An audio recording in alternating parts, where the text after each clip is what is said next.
Alô, alô, México! E era assim que a Globo e a sua rede, a rede de emissoras independentes anunciava as transmissões da Copa de 1970, a primeira transmitida ao vivo, com testes a cores por todo o Brasil.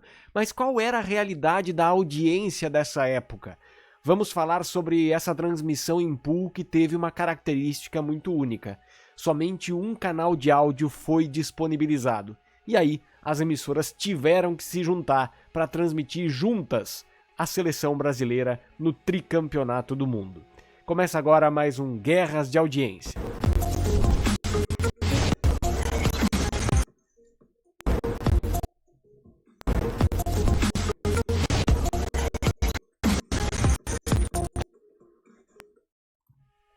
Olá, muito boa noite para você que se liga na Rede Gesla de televisão. Esse é o nosso Guerras de Audiência, hoje contando um pouco dessa história emblemática que foi a Copa de 1970, transmitida ao vivo do México para todo o Brasil através desse movimento entre a Globo e a rede de emissoras independentes, entre elas Tupi, enfim, todas as demais ali, que distribuíram a sua cobertura entre os seus narradores e comentaristas. Naquele momento, após tensa negociação, diz aqui o site da BBC, com o empresário mexicano Emilio Azcárraga Milmo, os direitos de transmissão da competição foram vendidos para 4 emissoras brasileiras, mas só haveria um sinal de áudio à disposição. A solução foi por meio de um pool formado por Tupi, Globo, Record e Bandeirantes, que foi exibir a mesma transmissão em cadeia para todos os canais, com narradores e comentaristas se revezando a cada jogo e às vezes no meio de cada jogo, né?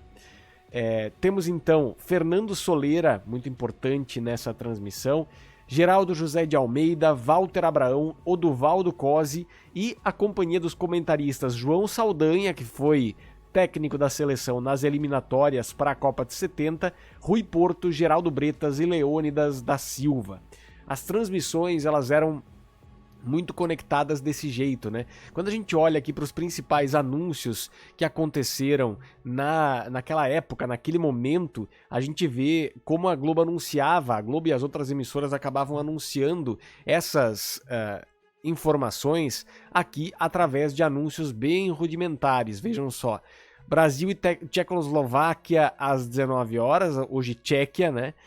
Transmissão direta do México pelo maior pool nacional de televisão, Rede Globo, emissoras independentes, emissoras associadas de televisão com patrocínio de Esso, Gillette e Souza Cruz, né? O rodízio foi decidido num sorteio lá no México mesmo, e essa experiência começou a conectar todo o Brasil com a Copa de 1970, que foi o terceiro título, a nossa terceira estrela colocada lá no México. Essa transmissão da final da Copa do México em 1970 teve 100% de audiência no jogo, porque as principais emissoras, as 4 principais, Globo, Tupi, Bandeirantes e Record, estavam transmitindo juntas essa Copa. Então é natural que isso acontecesse também. De toda forma, a gente tem um outro número que chama muito a atenção quando a gente fala de 100% de share. 100% de share. E aí? O que significa isso? Numa época em que a televisão ainda era um artigo de luxo.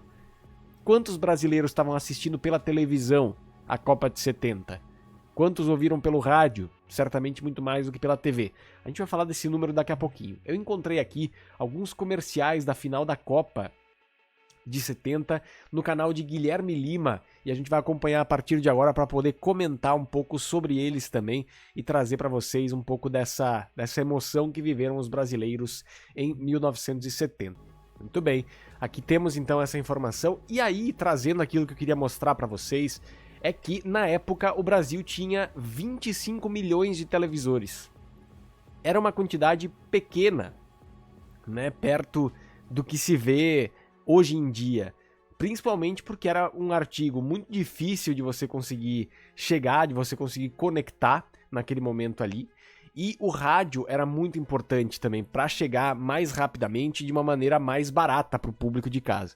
Então, são fases muito marcantes da nossa televisão, mas de fato trazer essa audiência de 100% de share na final da Copa de 70, que foi mais do que o Homem na Lua no ano anterior, 69, é algo realmente impressionante da história da nossa televisão. Espero que vocês tenham gostado do episódio de hoje e a gente volta na semana que vem com mais Guerras de Audiência.